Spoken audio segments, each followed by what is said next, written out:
Наш первый докладчик, знаменитый американский философ Джон Searle. Я уже сказал это по-английски. В нашей программке вы можете прочитать краткую информацию о Джоне Сёрле. Напоминаю вам, что наш докладчик будет делать свой доклад на английском языке, однако после его доклада у нас будет минимум полчаса для того, чтобы можно было задавать вопросы и по-русски, и по-английски. Переводить будет Андрей Веретенников, наш коллега из Института философии Российской академии наук. За это мы его благодарим. Джон, you're welcome.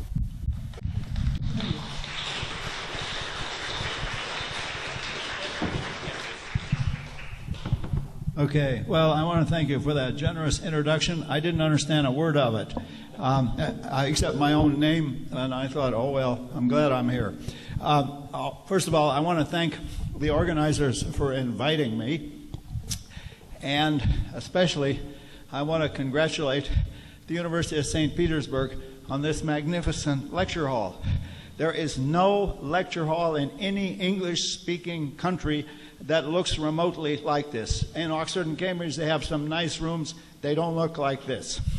So it's a great pleasure to lecture in such a place. And then, most of all, I want to thank people for being willing to listen to a lecture in a language that is not their own. I could never do it. I congratulate you on your willingness to do it. I think it's terrific. However, I will adopt the principle of all American tourists. We all believe if you speak English loudly and clearly, everyone must understand, okay? So I'm going to speak English loudly and clearly. All right, now we're going to talk about consciousness. And I have to tell you, I think consciousness is the leading problem in the biological sciences. And in a way, it's part of the leading intellectual problem of our era. The problem of the era is this. We have a certain picture of reality from the natural sciences, above all physics and chemistry. It is a picture of reality as composed of physical particles in fields of force. But the conception of reality so defined is mindless, meaningless physical particles. Yet we have a conception of ourselves. We are conscious. We have free will. We have ethics. We have aesthetics. We have philosophy. We have language. How do we fit our self-conception? How do we make it not just consistent with what we know about the basic reality from physics and chemistry, but we have to show how the human reality is a natural consequence of the basic reality of physics and chemistry. It's not just consistent, but it's a natural effect. Once you have electrons and protons, okay, he likes this one better. Once you have electrons and protons, you're bound to have presidents and elections and all the rest of society. All right, so the first step then in answering that question is how and why are we conscious? What is the nature of this consciousness? And you might think, well, that's rather easy. Let's just get busy and solve the problem. However, the current state of discussion of consciousness is largely a scandal, or rather two scandals. It is a scandal in science that we do not yet know how the brain does it. How do neuron firings in the brain achieve this amazing feat of creating consciousness? Secondly, we have a number of philosophical confusions. And I think our obstacles here, there are really two traditions that make it difficult for us to talk intelligently about consciousness. The first tradition is the tradition of God, the soul, and immortality. And that says consciousness is not a physical process in the world. It's in some separate metaphysical realm, the realm of God, the soul, and immortality. There's another tradition that pretends to be opposed to this tradition, but accepts its worst assumption. And that is the tradition of materialism. And this tradition also says consciousness cannot exist as part of the physical world. Either it doesn't exist at all, or if it exists, It's really something else. Okay, so I have to, in the course of this lecture, I have to refute those views. Now, they have given us, especially the materialist tradition, has given us a remarkable series of quite ridiculous mistakes about the nature of consciousness. And I'm going to mention a bunch of those at the beginning because I have to refute them in the course of this talk. First of all, there's a mistake of claiming, well, consciousness doesn't really exist at all. It's a kind of illusion, like sunsets or rainbows. We have the illusion we're conscious, but we're not really conscious. It's hard to imagine anybody believing that, but there are people who say it. A second tradition, almost as bad, says, well, okay, consciousness exists, but it's just behavior. And this, as you know, is called behaviorism. There's nothing to our conscious life except our behavior and our dispositions to behavior. There's a third outrageous mistake that says, we now know what consciousness is. It's a computer program running in the brain. Consciousness is to the brain as the software is to the hardware. So if we got the right computer and each of us carries around some kind of a computer, it would be conscious the same as we are if it only had the right program. And as we sit here, there are people all over the world designing programs that will be conscious. So that's three mistakes. Here's a fourth mistake that's just as bad as all the others. Maybe consciousness exists, but if so, it can't make any difference to the world. This is a view called epiphenomenalism. Consciousness may be there, but it cannot affect the world. How could it? It's something ethereal, non-material, touchy-feely, spiritual. How could it move material objects? And yet we all know that it does. Watch. I decide to raise my arm, and the damn thing goes up. Furthermore, we don't say, well, it's like the rain in St. Petersburg. Some days it goes up and some days it doesn't go up. No, it's entirely up to me. I can raise my arm any time I like. Okay, so we've now got to overcome those four mistakes. And the first thing we have to do, as philosophers like to do, is give a definition of consciousness. What do we mean by consciousness? And then we have to explain how it fits into the world. Now, these are supposed to be difficult problems. It's supposed to be very hard to define consciousness. And the other problem, how does it fit into the world? That's a famous problem. That's called the mind-body problem. Okay, I'm going to solve both of those problems, and it'll take about 5 minutes at most. Neither of them is very difficult philosophically. Scientifically, it gets harder, and we'll talk about that. All right, what's the definition of consciousness? It's often said consciousness is very hard to define, but if we're just talking about the common sense definition that identifies what we're talking about, then it seems to me easy to give a common sense definition. Notice definitions are typically like this. At the beginning of the investigation, you need a common sense definition that identifies the target. Water is a clear, colorless, tasteless liquid, falls out of the sky in the form of rain, flows in rivers and streams. That's the common sense definition. At the end, we discover water is H2O. Now, with consciousness, we're still in the clear, colorless, tasteless liquid stage. We don't know the scientific definition. That will come later.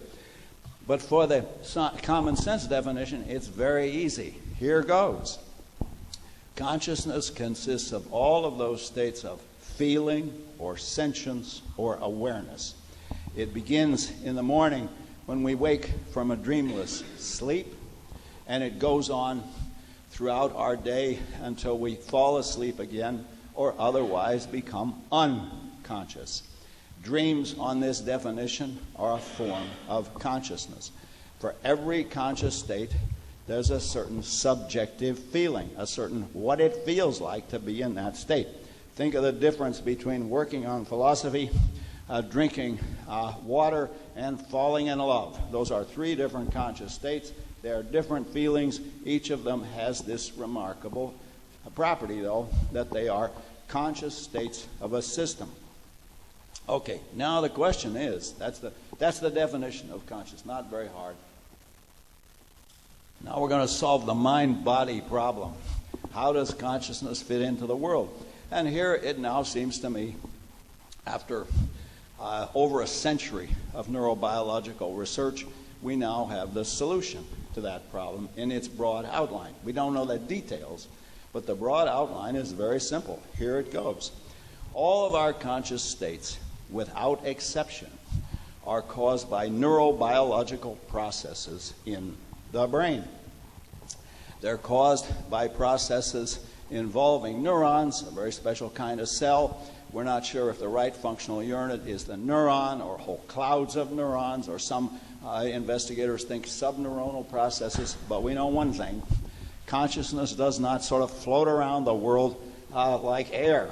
There's not a serious prospect that this glass of water is conscious, that it now is thinking, I wish this guy wouldn't diminish me by his inveterate urge for consumption. It doesn't thinking that because it doesn't think anything. Whereas my conscious brain is capable of thought because it has these neuronal processes capable of causing consciousness. That's the first proposition. All of our conscious states are caused by neuronal processes in the brain.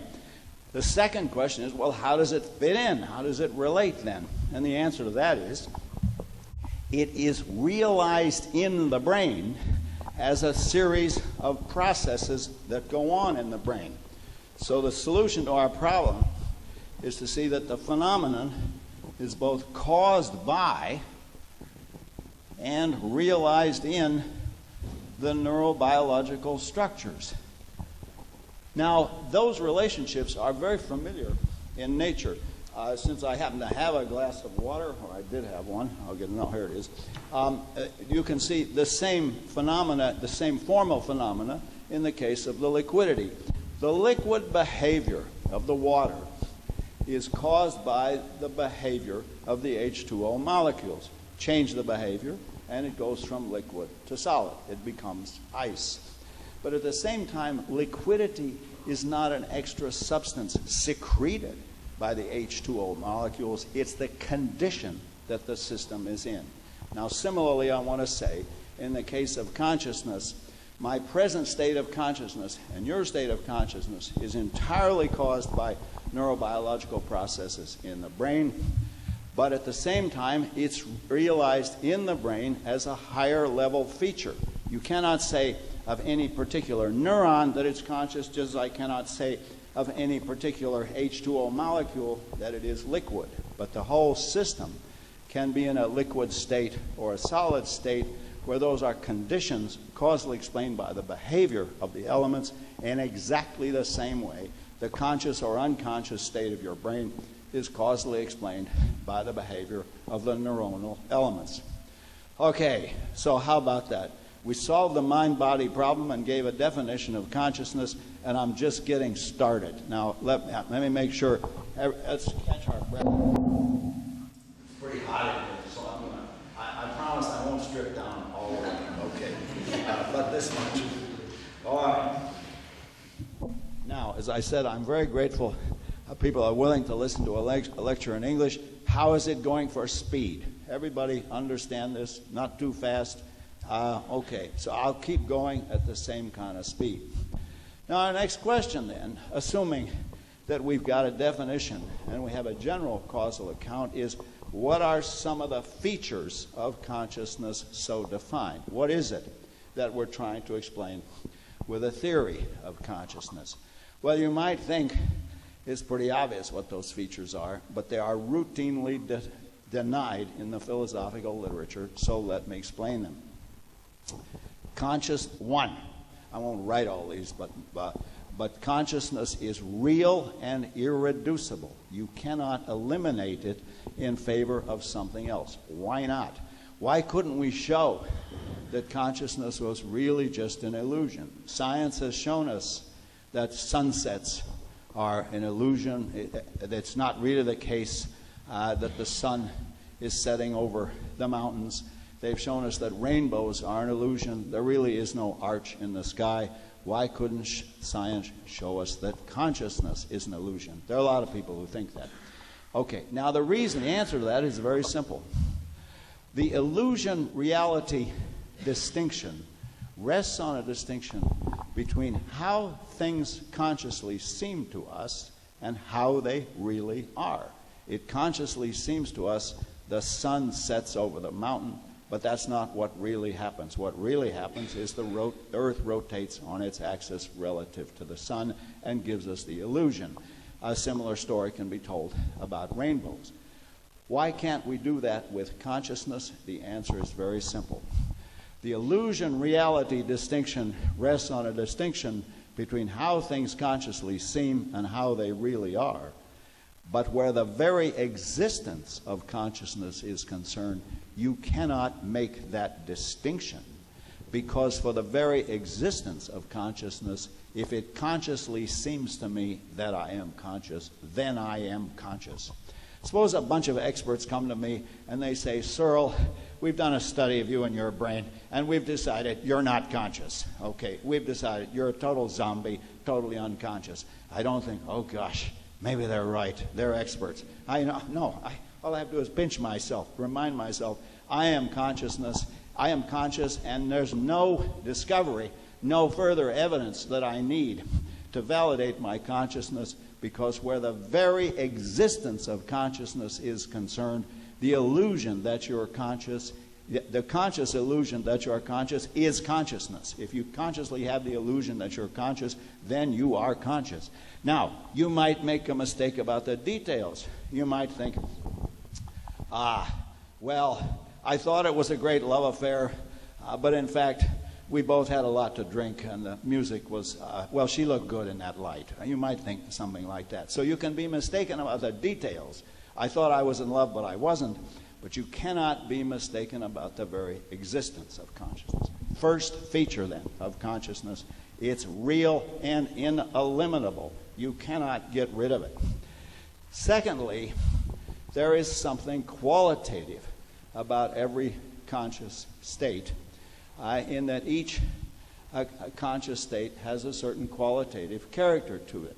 And I mentioned this before when I said there's a distinction between drinking water and worrying about your income tax, or scratching your head.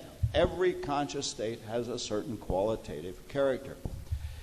Now, a third feature, for those of you who are keeping score here, a third feature of consciousness is that this qualitative character implies that every conscious state is ontologically subjective. There's a subjective mode of existence. It only exists insofar as it's experienced by a human or animal subject. So we have it's real, it's qualitative, and it's subjective. Now, the notions of subjectivity and objectivity are so important in our intellectual culture that I need to say a few words by way of eliminating an ambiguity. There's a systematic ambiguity in our notions of objectivity and subjectivity.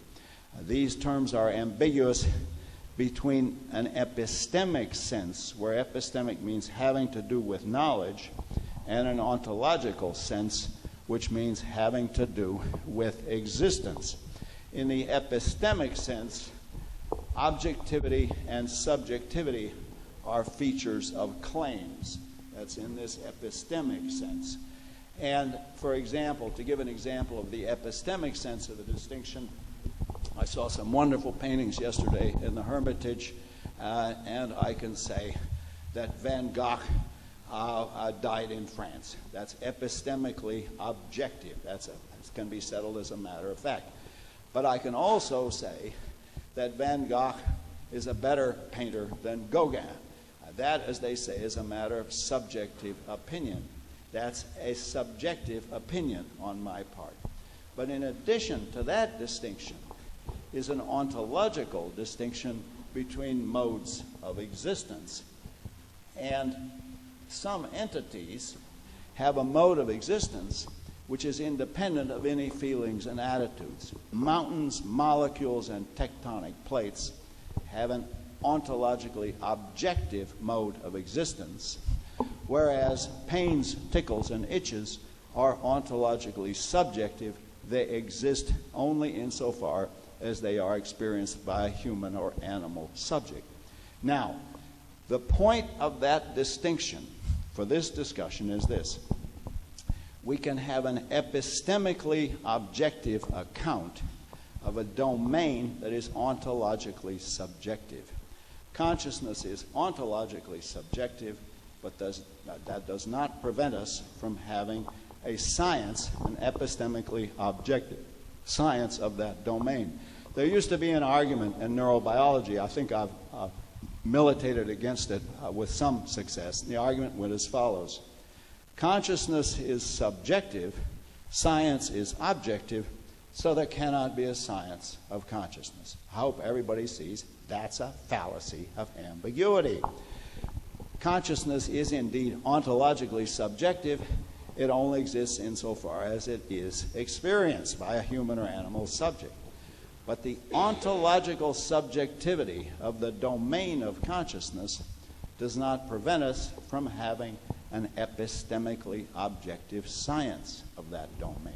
And there are lots of philosophers and even some neurobiologists who would tell you, well, you couldn't have a science of consciousness. Oh, yeah? Go to the neurology section of any university bookstore. And these doctors deal with patients who are actually suffering.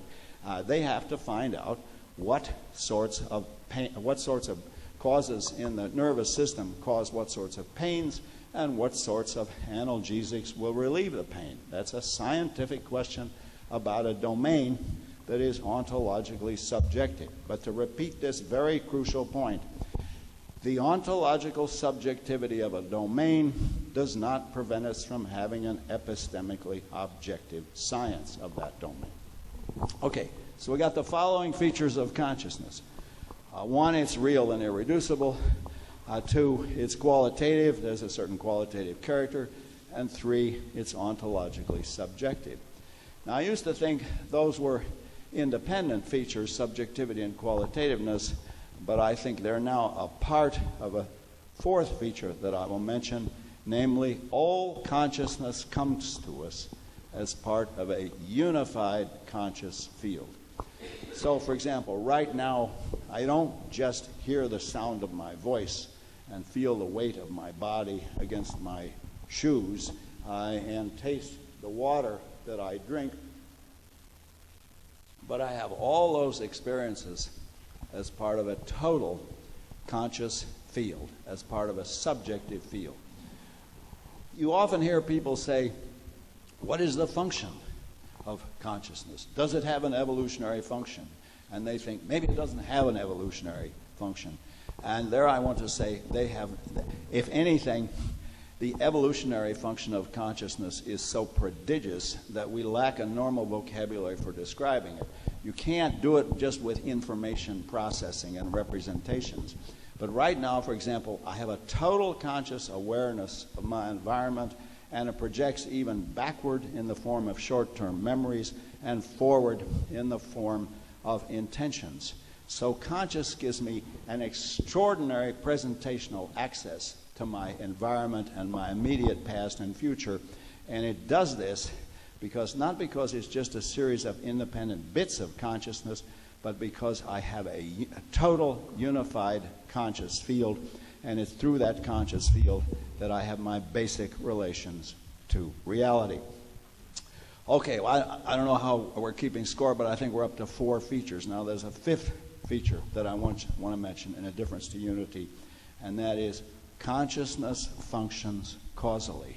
As I said earlier, I decide to raise my arm, and the arm goes up. I can make it go up anytime I like. Now, how is that possible? How can it be the case that consciousness, as I have described it, qualitative, subjective, all of that, how can that actually move objects? Well, the answer is, if you describe the total experience, I consciously decide to raise my arm, and my arm goes up. There is a secretion of a certain neurotransmitter at the axon end plates of the motor neurons. And that neurotransmitter is called acetylcholine. choline, and that is what activates the actual muscle movements. Watch, and I will secrete some acetylcholine that you can't even see, but without it, the arm doesn't go up. No acetylcholine, no arm movement. Now, here is the solution to our puzzle.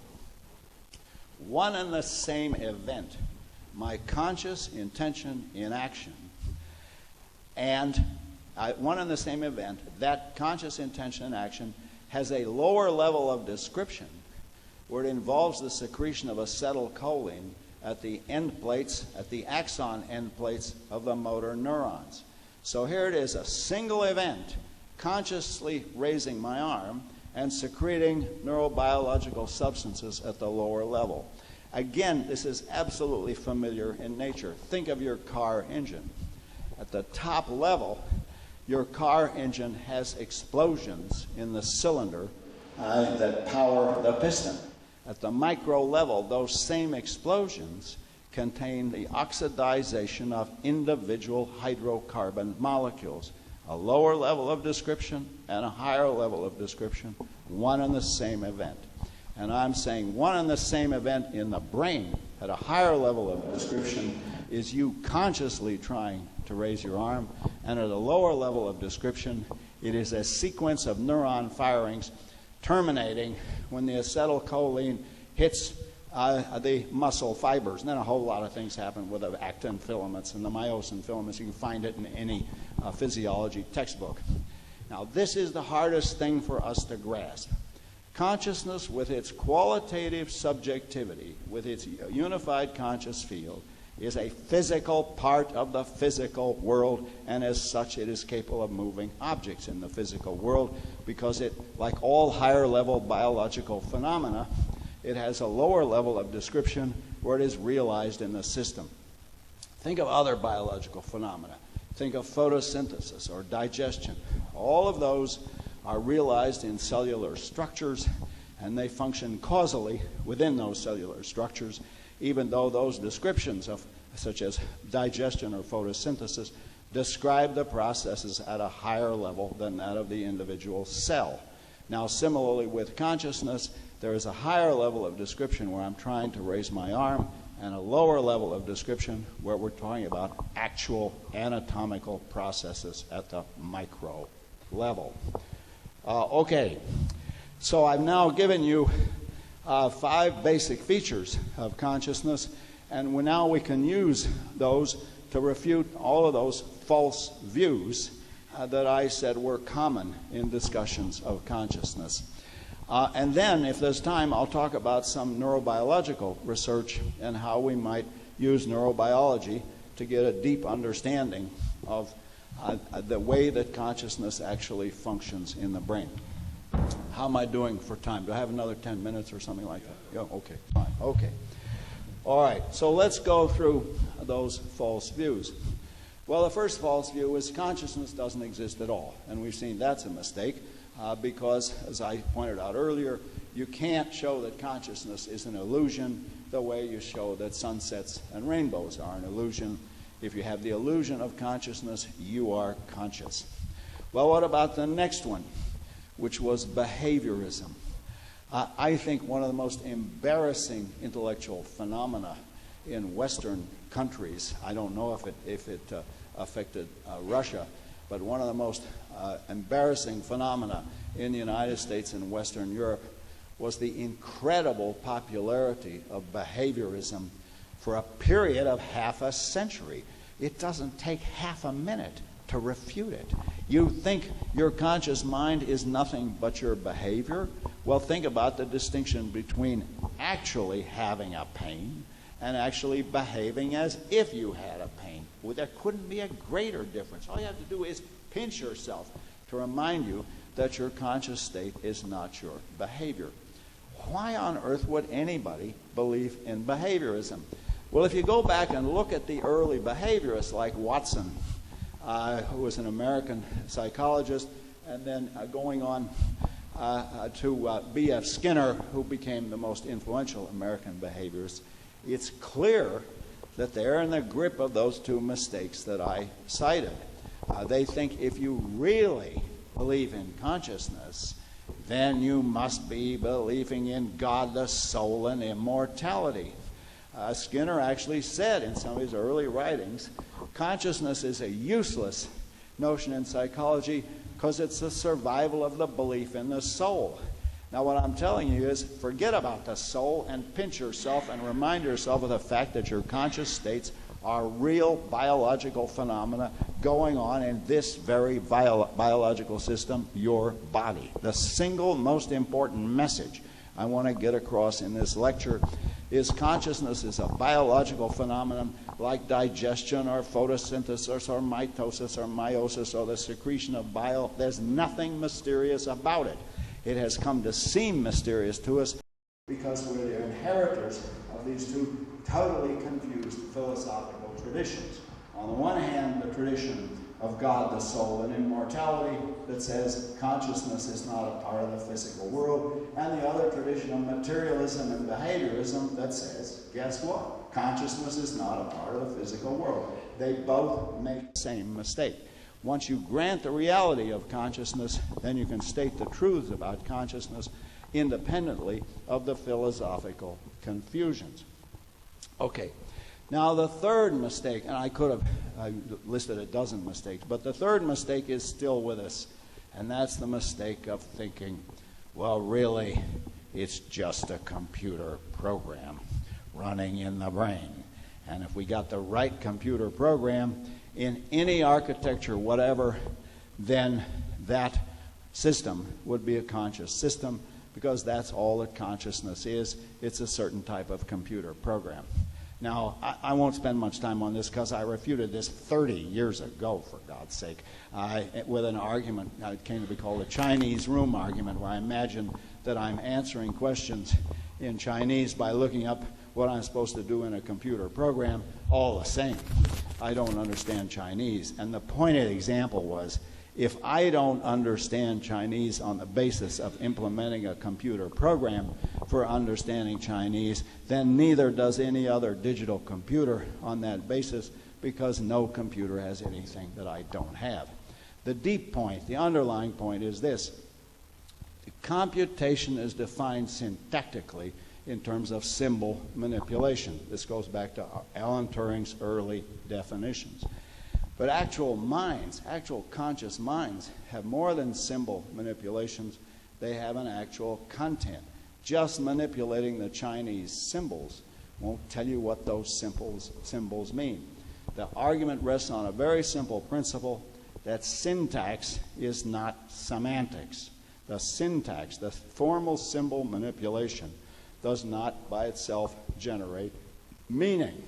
Well, if the behavior is the same, you might say, doesn't the Turing test show that we should take the behavior seriously? The Turing test is just the behaviorism I was refuting a few moments ago. So in addition to the slogan that the syntax is not sufficient for semantics, we need another slogan, and that is simulation. Behavioral simulation is not duplication.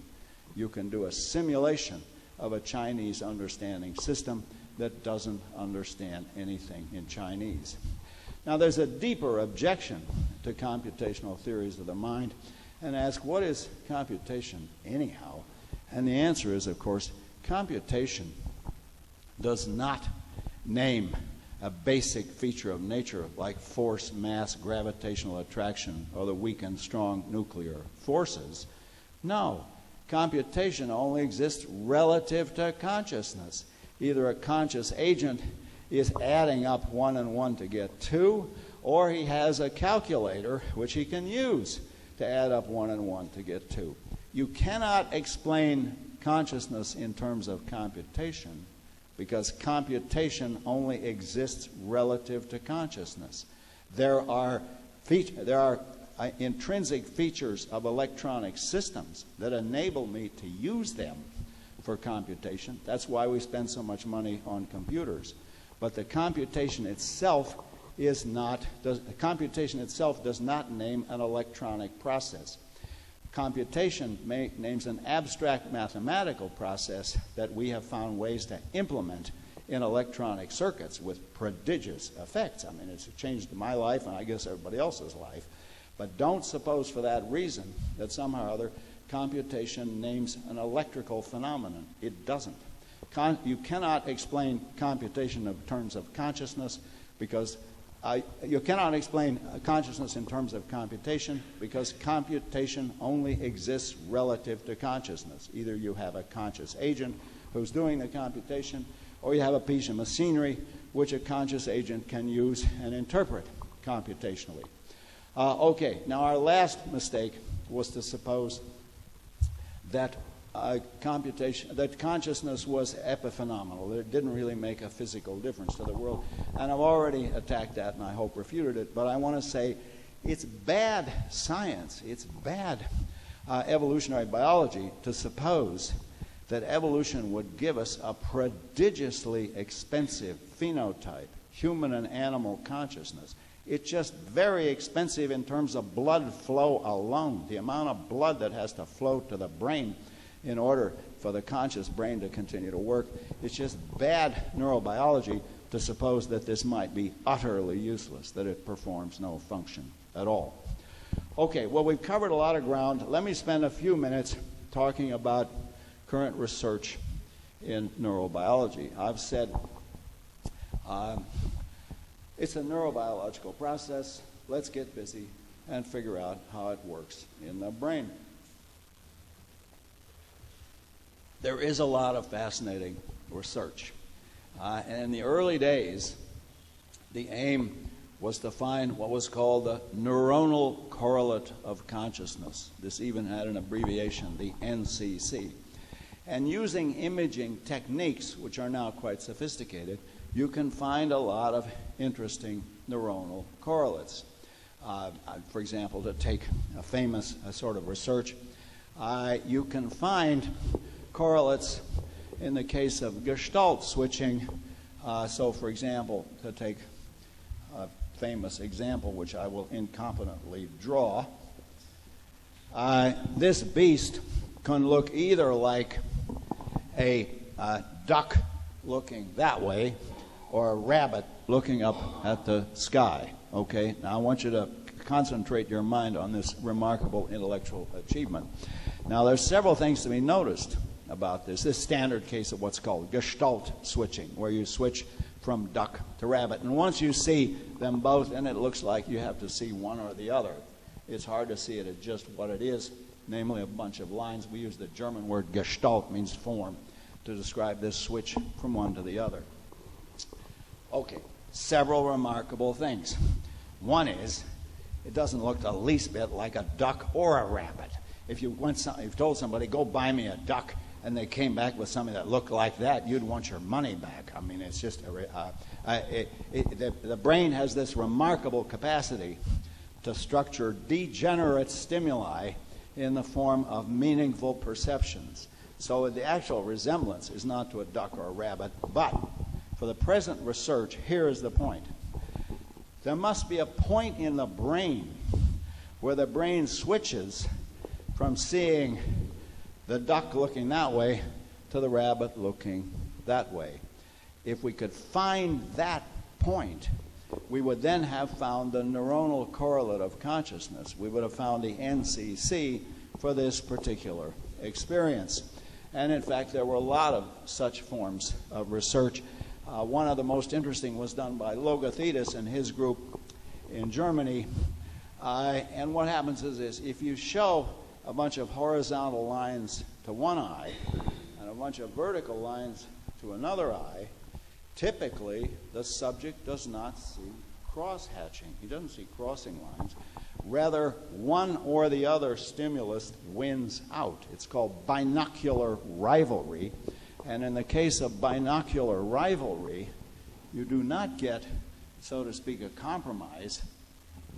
In binocular rivalry, one stimulus predominates over the other, and the brain will switch from one to the other. Now the argument goes, if you could find the point at which the brain switches, you would have found the neuronal correlate of that particular experience, and you'd be on your way to solving the problem of consciousness on the assumption that If we could figure out how the brain causes any particular conscious experience, that would give us a key to cracking the whole system. In the same way, when Crick and Watson discovered DNA, they didn't have to find out how every phenotype is fixed by the DNA. All they had to find was the general mechanism that applies in the transformation of the genotype into the phenotype. Or similarly, if we could find the mechanism that produces consciousness in a single state, then it seems we would be well on the way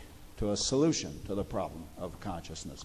Now, I don't want to go over time. Have I got another couple of minutes? Yeah. Okay. I want to leave plenty of time for discussion. Okay. Now, all of this is very interesting, but the problem is this. All of this research is done on subjects that are already conscious. And what I am puzzled by, remember I said when I was giving you the features of consciousness, consciousness comes to us as part of a unified conscious field. And what I think we need to know is, how does the brain create the unified conscious field? So we can distinguish between two approaches to the problem of consciousness in the neurosciences. One I call the building block approach, and that is think of each of the conscious states as a small building block, and they go to add up to the total conscious field. So on the building block approach, we're to think of the total conscious field as created by the collection of particular percepts that we have. And I call that the building block approach, and that is much like, you got anything I can wipe this? Well, maybe I could. Yes. It looks like that's in accord with a lot of the history of science, because in a lot of the history of science, we explain big things in terms of the behavior of little things. Well, I'm not doing very well. Here, still not well. Well, forget it. You can remember building block, because I'm going to introduce another term. Okay, and the idea is, think of your conscious field as made up of a whole lot of little building blocks, particular percepts of line and color. But there's another approach I call the unified field approach. And in the unified field approach, the question is not how does the brain produce the experience of red. The question is, how does the brain create the unified conscious field in the first place? Think of it this way. You wake up in the morning in a completely dark room. Now you can become completely conscious and alert without any perceptual stimulus. You have absolutely, you're in a dark room. Maybe you perceive the weight of your body against the bed and the covers against your body, but essentially you have minimal perceptual stimulus, and yet you're totally alert, 100% conscious. Now you get up and get dressed and move around and brush your teeth and so on. Are you creating consciousness? Well, in one sense you are, because there are conscious phenomena that didn't exist. But I want to say the right way to think of that is think of the perception, the stimulus, as modifying the pre-existing conscious field. The perceptions don't create consciousness, they modify a field that was created when you became completely conscious. Now, if you think of it that way, you think of perception not as creating consciousness, but as modifying a conscious field, then the research task is different. It's to find out how does the brain create the conscious field in the first place. And that's a much harder research task, because our existing imaging techniques are typically either to find a correlated increased area of activity in the brain, as with a functional magnetic resonance imaging, or they're single cell recordings where you find out what particular neurons are doing. But what it looks to me like, we need our research techniques that would identify the global phenomenon of the brain creating a unified conscious field. There are people who adopt this approach. Wolfsinger in Frankfurt and Rodolfo Linus at NYU are two research groups that adopt the unified field approach. But most researchers adopt the building block approach, and it's much easier. doing our current research techniques to do that, because we have techniques that identify local phenomena in the brain. Okay, now I'm going to conclude, so let me just summarize what I think we've achieved. Consciousness is a natural biological phenomenon. I'm reluctant to talk of naturalizing, because most people who talk about naturalizing consciousness means getting rid of it, pretending it's something else. And what I'm trying to say is consciousness as qualitative, subjective, unified conscious phenomena, that is part of biology. That is a physical, biological process, even though it is irreducibly mental and subjective. What does that tell us? It tells us the vocabulary is obsolete. The vocabulary of mind and body, of matter and spirit, all of that vocabulary is obsolete. We need to take the facts of our own experience and try to find an explanation of them. Now, the philosophical part, I think, is relatively easy. We can give a definition and we can identify the overall global features of consciousness, and that's what I've tried to do in terms of qualitativeness, subjectivity, unity, and the causal capacity to produce changes. So the philosophical part of the conscious problem, I think, is not very difficult. There's a much harder scientific part, and we have a long way to go with that. I was delighted that the President of the United States has announced that we are now going to devote billions of dollars to trying to figure out how the brain works. It's a scandal that we do not know how the brain works.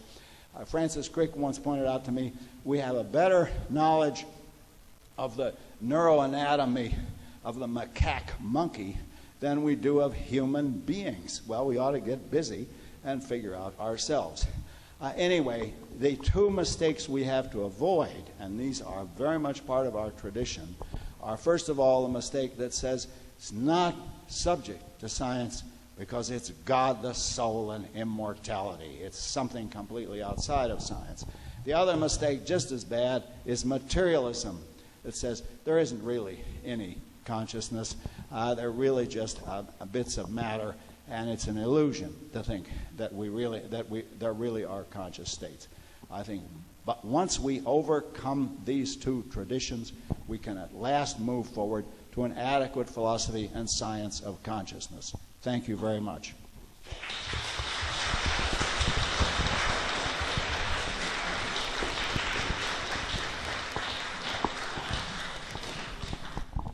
So we just have questions? Okay, I'm open to questions. You want to do them or? Пожалуйста, Федор.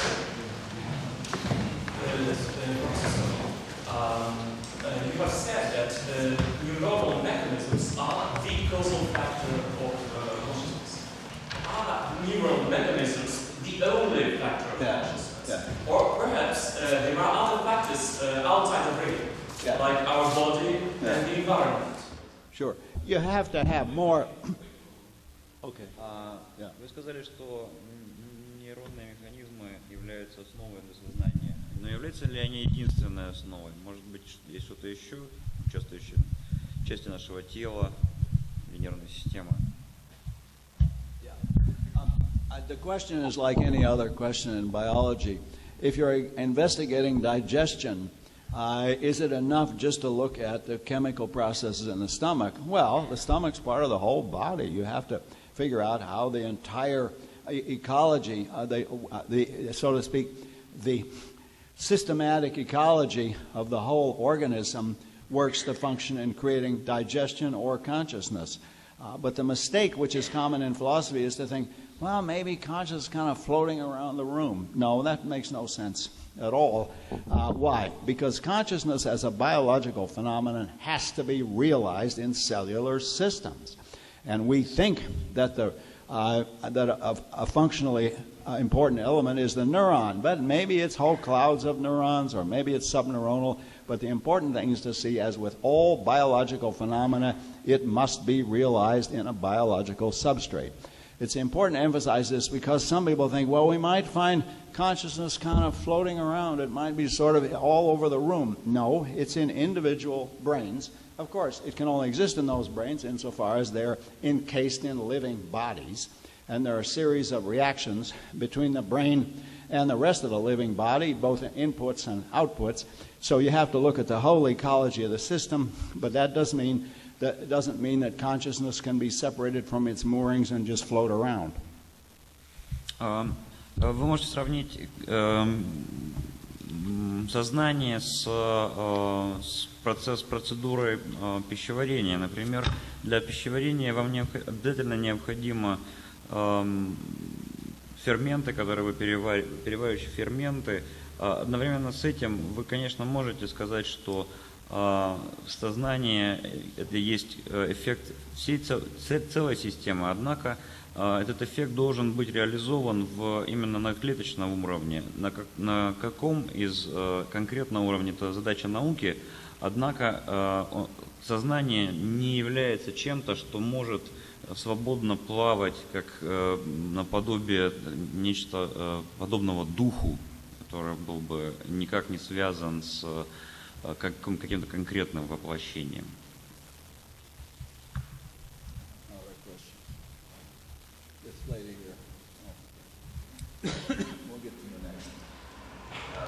Professor, when you have said that consciousness is a non-computational process, did you mean that computational processes don't exist in the strict sense as ontological phenomena at all in the brain? Yeah.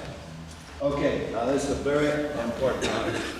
Потому что когда вы сказали, что сознание не является процессом вычисления, то имели ли вы в виду, что вычислительные процессы не существуют в онтологическом смысле? Okay, many functions in nature rest on physical processes, but the existence of the function is relative to our assignment of a function. So I have in my hand an object that's capable of performing functions. But knives are not a natural phenomenon in nature, they're a human artifact. Something performs a function only relative to the assignment of a function. Now similarly with computation. Computation names a function that we have assigned to physical systems. And it's not arbitrary, it's epistemically objective. That I wrote my last book using the word processing program. But word processing does not name an electronic phenomenon. The function is relative to an observer, and thus it has an element of ontological subjectivity, but it's completely epistemically objective. So it's an epistemically objective fact that I write my books on a computer that operates on certain programs, but that they operate those programs, that does not name an electrical phenomenon, it names an interpretation that we give to the electrical phenomena. The simplest proof of this is you can assign a computational interpretation to anything. Watch, I'll show you a simple analog computer. It just computed a function. It computed the function that S equals 1/2 GT squared. And I could use this, in fact, if I had very accurate measuring devices, I could use it as an actual computer to figure out the value of S. The important thing to see that is, if this is a computer, then anything is a computer. Something is a computer only relative to the assignment of a computational interpretation. So computation is observer relative. It doesn't follow that it's epistemically subjective. It's, on the contrary, I pay a lot of money for electronic circuits that I can interpret in such and such a ways. Epistemic objectivity is completely consistent with the ontological subjectivity of the observer relativity of an assignment. So let me emphasize this. Computation does not name a natural feature of reality like force, mass, or gravitational attraction. It exists only relative to our interpretations, but those interpretations are not arbitrary. They are typically completely epistemically objective. Ну, ответ будет такой. Посмотрим на функции, как они воплощаются в природе. На самом деле функции как таковых в природе не существуют. Функции являются чем-то, что есть относительно того, как мы приписываем чему-то этому функционированию. Например, возьмем руку. Поднятие руки не является функцией только в том смысле, если мы описываем это как поднятие руки. Возьмем другой пример с книгой. Когда я писал последнюю книгу, то я использовал программу процессов текста, который сам по себе не является чем-то существующим без того, чтобы я не придавал ему какое-то значение. Поэтому мы можем сделать такой вывод. Сознание является одновременно онтологически субъективным и эпистемологически объективным. В то же время вычисление не является электрическим явлением, электрическим феноменом. Вычисление появляется только тогда, когда появляется интерпретация этих электронных явлений. Поэтому функция вычисления является относительным по отношению к наблюдателю. И в этом смысле вычисление не является частью реальности, такой же, какой частью реальности являются прочие природные процессы. I wanted to fix on the thesis that consciousness is ontologically subjective but epistemologically objective. It seems like it's right, it's clear, but for me, maybe that's not very obviously or evident, because if we look at the history of philosophy, we can remember about Hume that thought that our consciousness is something very subjective, and that position led him to a very deep skepticism about epistemological opportunities of our consciousness. And after that, be it Kant that thought that there is some a priori forms that created in the act of perception. So my question is how it's really possible that our consciousness could be ontologically subjective and epistemologically objective? I'm not sure that you are on Kant position, so how it is possible, because that's not unclear. If we have subjective perceptions, if we are a bundle of perception, how could science exist? Kant answer it's we have a priori forms, yeah, and we are and they are the same to a different people. So I think you understand me. Thank you. Вопрос касается тезиса о том, что сознание онтологически субъективно, одновременно эпистемологически объективно.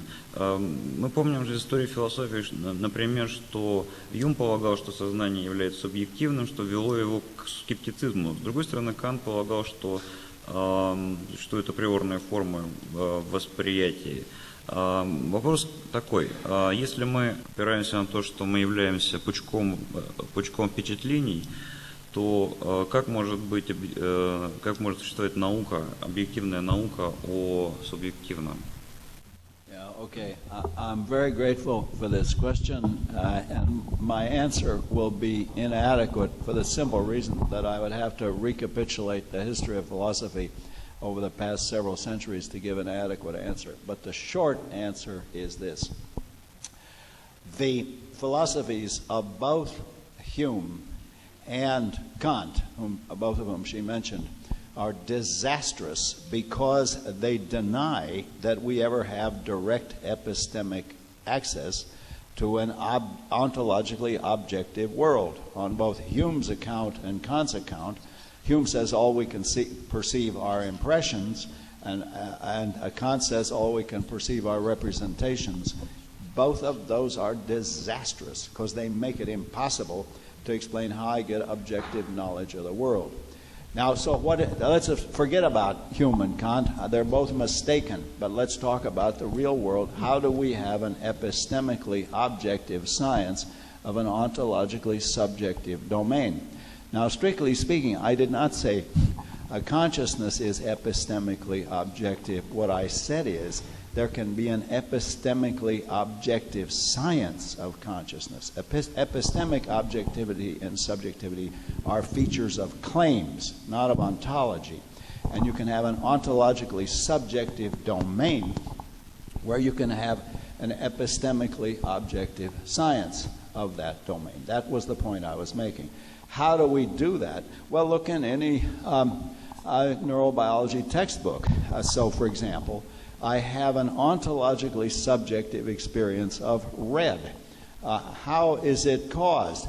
Well, a sequence of photoreceptor cells, a sequence of stimuli hit by photoreceptor cells, and they set up an extremely complex series of physiological processes going over the lateral geniculate nucleus, complete with feedback mechanisms and through all the areas of the visual system, and eventually they produce an ontologically subjective experience. Now notice, when that story is told, we will have given an epistemically objective account of how the brain produces an ontologically subjective event, the experience of red. And I think that's typical of how it in fact would work.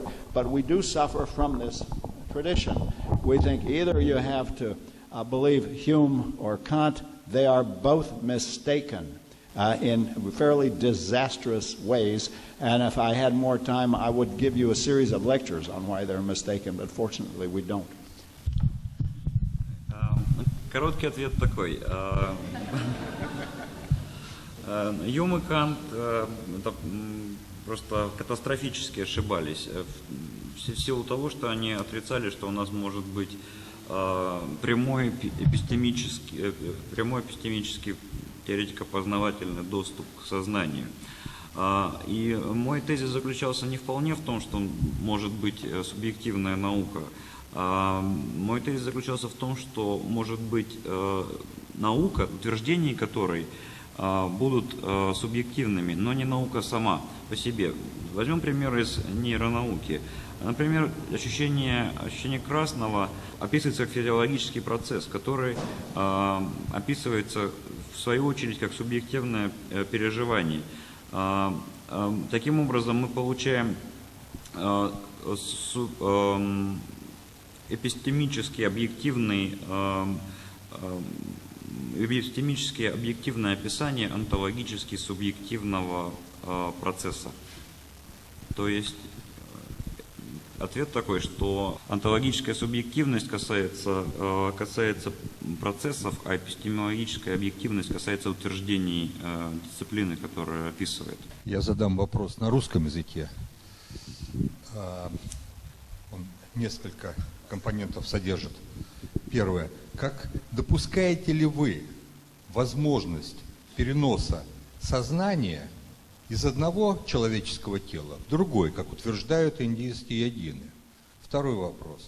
Допускаете ли вы возможность переноса человеческого сознания на небиологический носитель?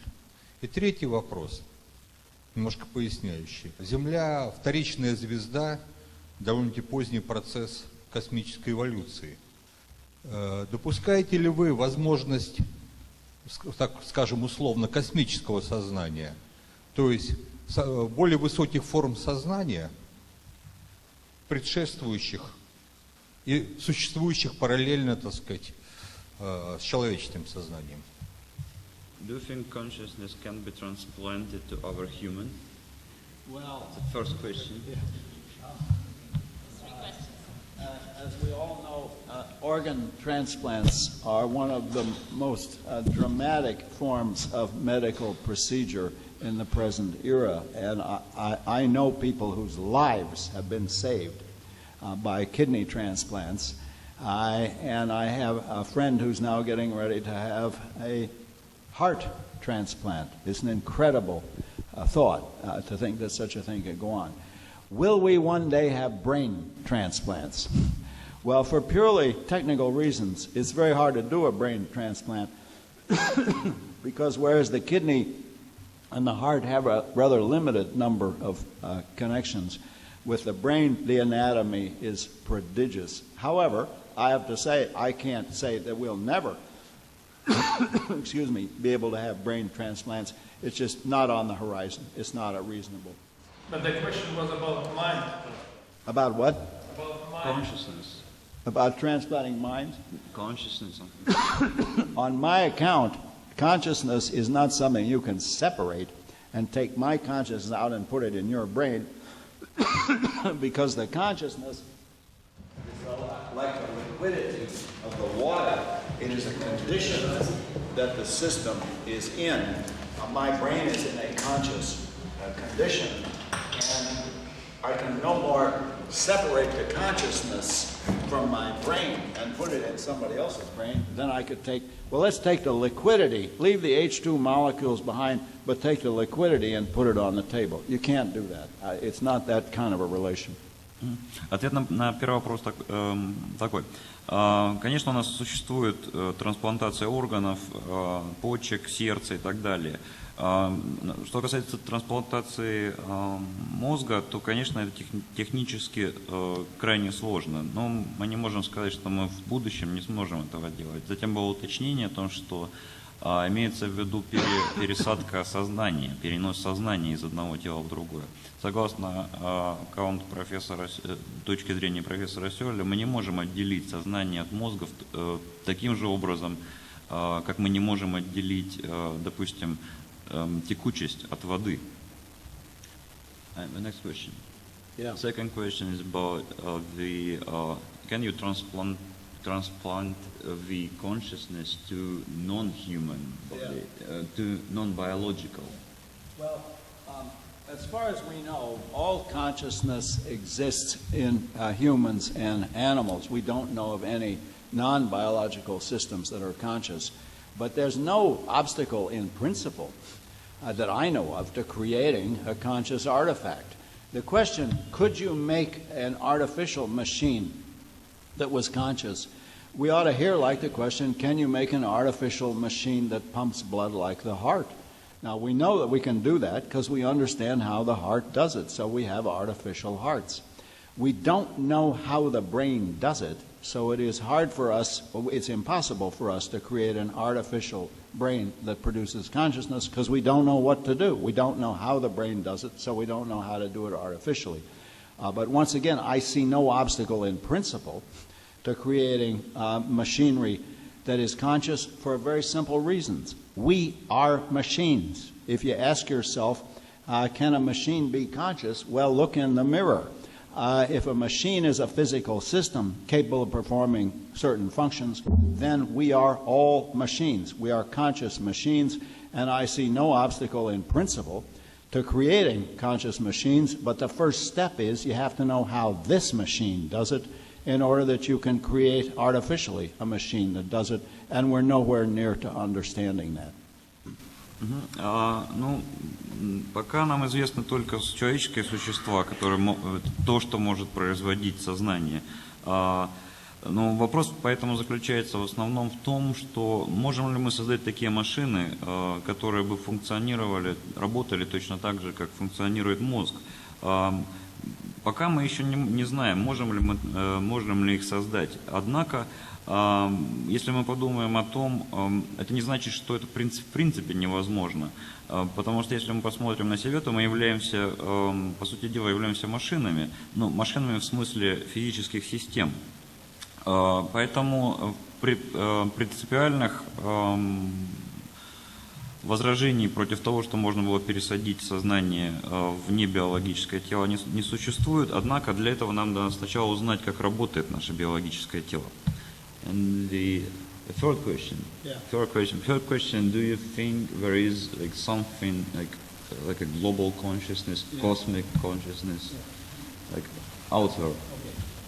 Consciousness, like other biological phenomena, has to exist in a substrate. There's nothing mysterious. It's like the solidity of the table or the flexibility of my handkerchief. All of these have to exist in some sort of substrate. They have to be, using the terminology I used, they have to be realized in sub-system. Now, for that reason, it is strictly speaking meaningless to think of consciousness sort of floating around in nothing with no realization. It would be miraculous to suppose that you could have consciousness without some type of realization. There are no higher level features, not liquidity, not solidity, or any other higher level feature that can exist without being realized in some lower level substrate, some realization. Now, the question also gets to another hopeless confusion that I didn't have time to expose, and that's panpsychism. Maybe everything is conscious. This view has the disadvantage that it's strictly speaking meaningless. It doesn't get up to the level where it can even be straightforwardly false. Why? I explained to you, consciousness comes in units. There's a point where my consciousness ends and your consciousness begins. But if we're to think of consciousness as sort of spread over the universe like a very thin layer of jam, then there isn't any question, there's no meaningful question where one consciousness ends and another one begins. There's a guy who's recently written a book where he says, well, really, every subatomic particle is conscious. Oh, really? Then how are all these consciousnesses in my body supposed to be related to my consciousness? So let's always remind ourselves, all known cases of consciousness in the universe are in human and animal brains, in particular human and animal nervous systems. Plants are not conscious, clouds are not conscious. Why not? They don't have the mechanism sufficient for producing consciousness. Now, as I said, maybe we can invent artificial mechanisms to do it, but the two mistakes to avoid are one to suppose that consciousness might break free from its moorings and sort of float around. That, I think, is strictly nonsensical. And the other view, equally nonsensical, is everything is conscious. Consciousness is everywhere. That's called panpsychism. And I don't know how these views get the circulation they do, but they seem to continue to be circulated. Мой ответ можно разделить на две части. Первая часть – это то, что не может существовать никакого сознания в отрыве от субстрата. Это наподобие, точно так же, как невозможно существовать твердость стола в отсутствии самого стола, или текучесть воды в отсутствии воды. Другой ложный взгляд – это взгляд, который называется панпсихизм. Панпсихизм – это точка зрения, согласно которой все обладает сознанием. Однако, согласно моему мнению, сознание представлено отдельными элементами. Сознание – мое сознание, ваше сознание. И оно не может быть размазано, размыто по всему существующему. Например, часто недавно вышла такая книга, в которой автор утверждал, что каждая даже субатомная частица является сознательной. Однако вы не можете резонно задать вопрос, найдете ли вы в этой субатомной частице такую степень сложности, которую вы можете найти в человеческом или животном мозге. Поэтому сознание мы можем обнаружить только в человеческом и животном мозге. Это, конечно, не говорит о том, что мы не сможем в конечном итоге создать машину, которая бы повторяла, функционировала как человеческий мозг. Но эта машина, это не будет панпсихистская машина. Professor Searle, for me, it is very important to clearly understand your position about liquidity of water. Am I right that you think that liquidity of water is not reducible to the basic level of molecules? Yes. That it is a special state of water, emergent property.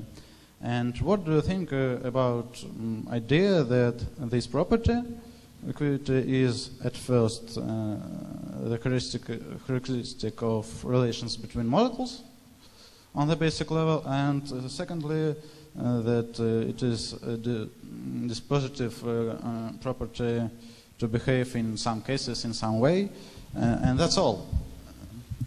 Okay. what happens typically? Oh, I'm sorry. One second. Вопрос такой, как вы понимаете, текучесть воды – это свойство, которое возникает на определенном уровне, и отличается ли оно от диспозициональных свойств, правильно? The point is that liquidity is not an extra substance secreted by the behavior of the molecules. It's just a condition that the system is in.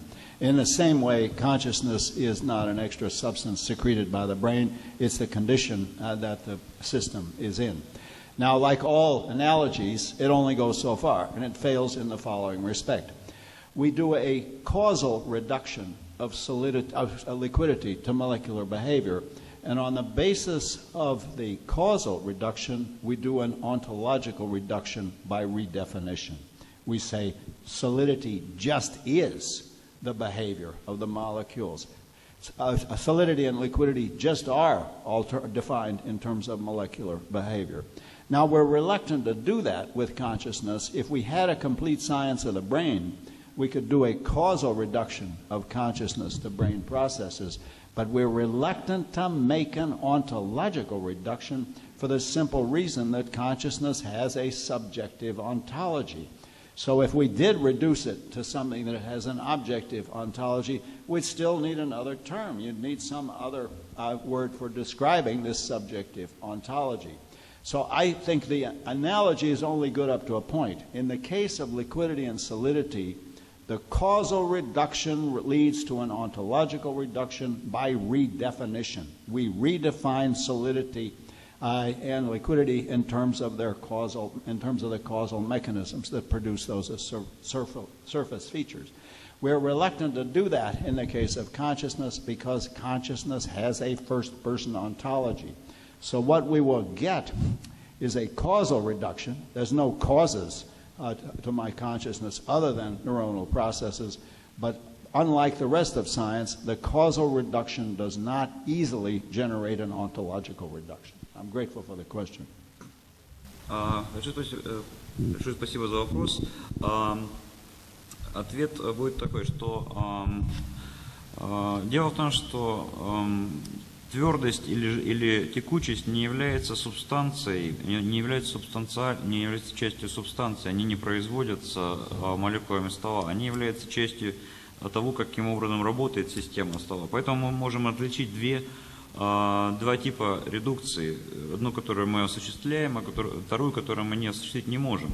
Первая – это онтологическая редукция по определению. Это когда то, что мы делаем, когда мы утверждаем, что вода есть H2O. Вторая – это каузальная редукция. Это когда мы утверждаем, что сознание есть состояние мозга. Эта аналогия с жидкостью воды хороша только до определенного предела. Все дело в том, что если вы отличаете онтологическую редукцию по определению от каузальной редукции, то когда вы производите каузальную редукцию сознания к мозгу, вам не обязательно осуществлять онтологическую редукцию. Наподобие вода – это H2O. Can neurosciences be somehow useful for explaining complicated phenomena? For example, not feeling red, but feeling a deep philosophical confusion about the ambiguity of the problem of consciousness? And if they can, then how? Как может нейронауки объяснить непростые ощущения красного, сложные мысли, например, размышления над философской проблемой? А если может, то каким образом? What we would like ideally from a science of the brain is an explanation of how all kinds of psychological processes are caused by neurobiological processes. At present, we have no idea how to do that. At present, we're trying to figure out how the subject can see red or how the subject can feel a pain.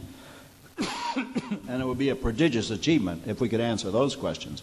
But we want to go to the next question and ask about all sorts of other things, about being angry or falling in love, or pick your favorite, feeling the angst of post-industrial men under late capitalism, to take a kind of very sophisticated, or liking Vermeer better than you like Rembrandt. We'd like an explanation of all that. We're a long way from that. Now we're still trying to figure out how the brain causes pain, how the brain causes the perception of red, and it will be a prodigious achievement if we could figure those out.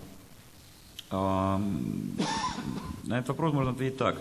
Мы, конечно, в конечном итоге мы хотели бы иметь все объяснения, но на настоящем этапе нам достаточно было бы хотя бы узнать о том, каким образом процессы в мозге преобразуются в ощущения и наоборот. Конечно, сложные случаи, наподобие отчужденности рабочего человека в позднем капитализме или еще более сложные психологические состояния, это объяснение их, это идеальный предел, к которому мы должны стремиться. Но на данном этапе мы, конечно, ограничиваемся самыми простыми явлениями.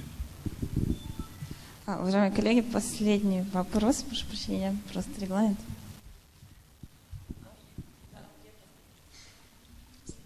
Я по-русски, к сожалению, не буду. Но первый вопрос. Вот, профессор, вы говорите, что сознание – это не физическое свойство мозга, а биологическое.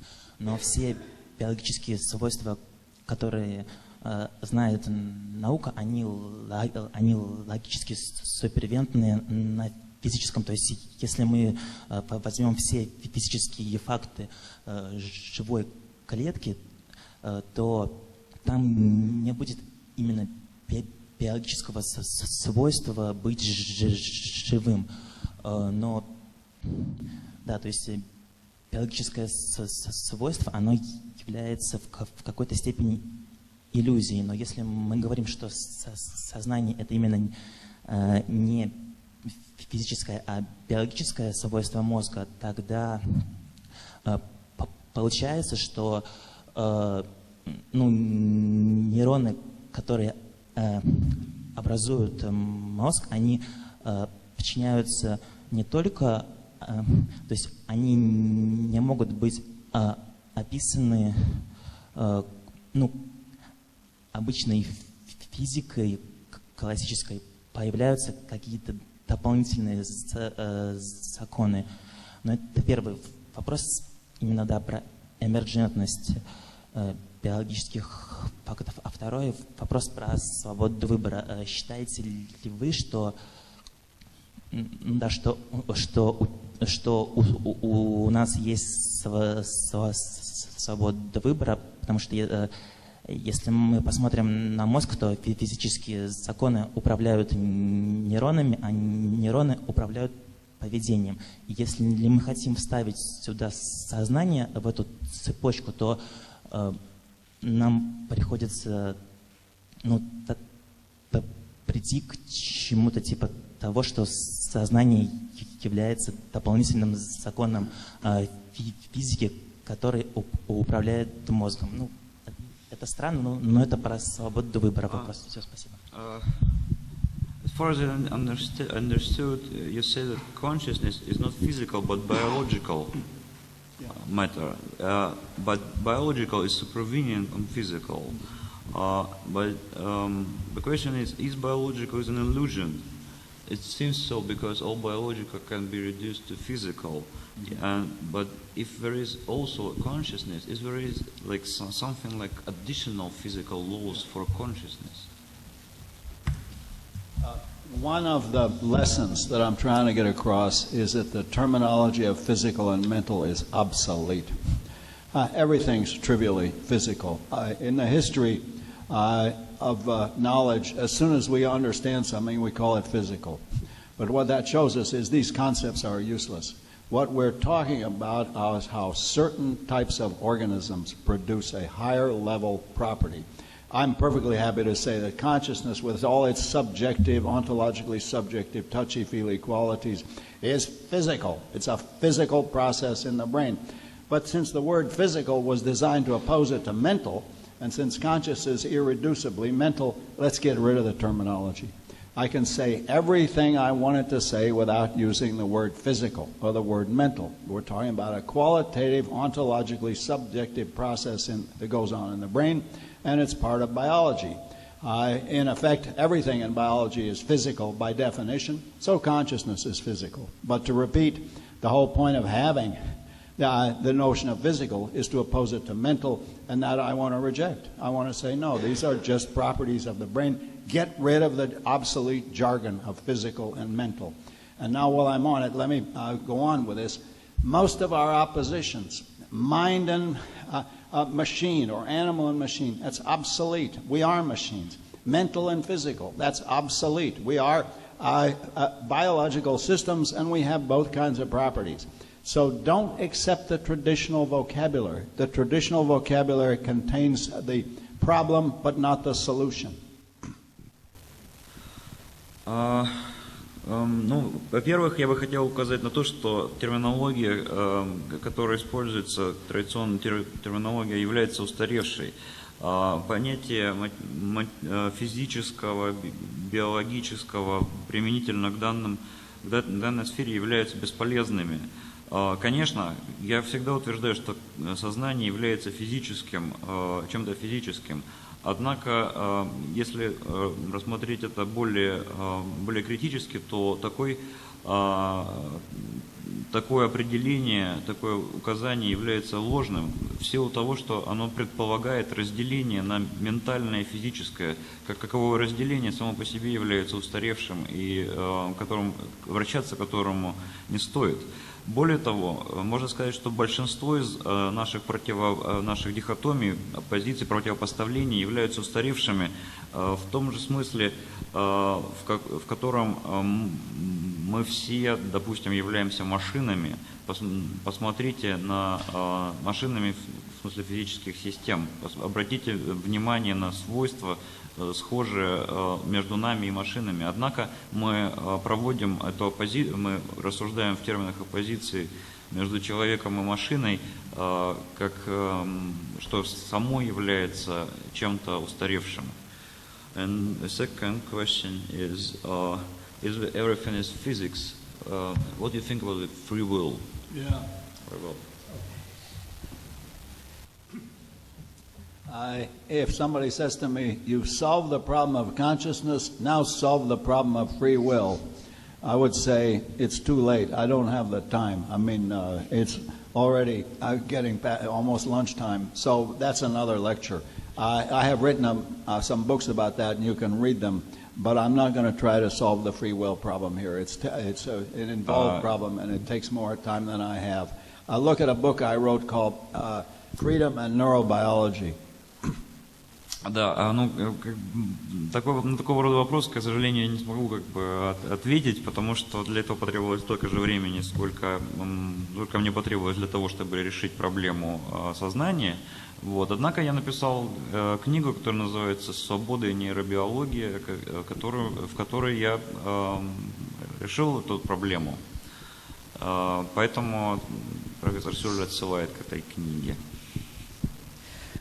Уважаемые коллеги, большое спасибо, очень много вопросов. У нас возможно только один последний вопрос. И все остальные, он уже был задан, и все остальные, то есть сейчас он будет задан. А все остальные вопросы у нас будет еще панельная дискуссия, то есть подиумная дискуссия. И завтра у нас еще будет круглый стол. И профессору Сёрлю, я надеюсь, вы сможете задать вот эти вопросы. So I just said, due to the time, we only have time for the last very small question, and we have discussions later. I mean, we have the round table and the panel discussion. So I hope you can ask those questions. Thank you very much. And just the last question.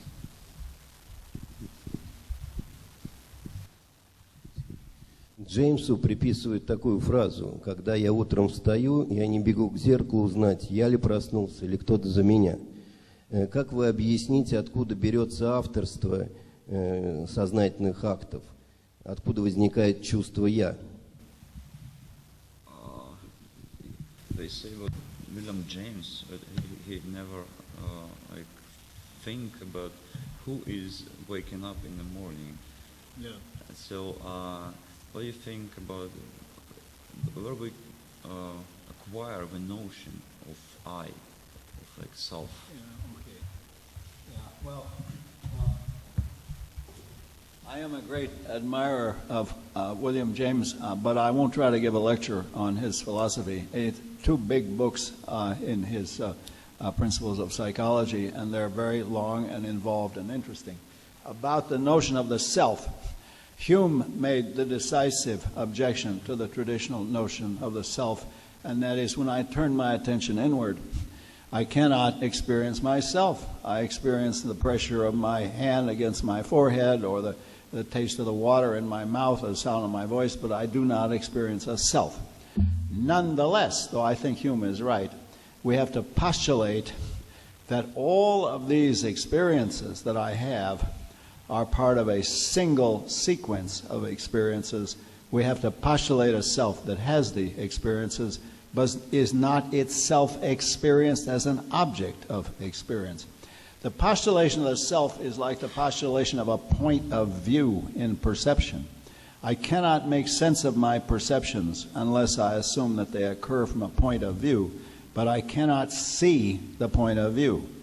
I cannot make sense of my experiences unless I postulate that they occur to a single self, but I cannot in that way experience that self. It is the presupposition of my experiences rather than an object of experience. На меня очень сильно повлиял в молодости Дэвид Юм с его критикой понятия самости, понятия «я». И в каком-то смысле он, конечно, прав, потому как я не могу иметь опыт самого себя. Все, что, несомненно, всякий сознательный опыт является сознательным опытом, однако не может быть сознательного опыта.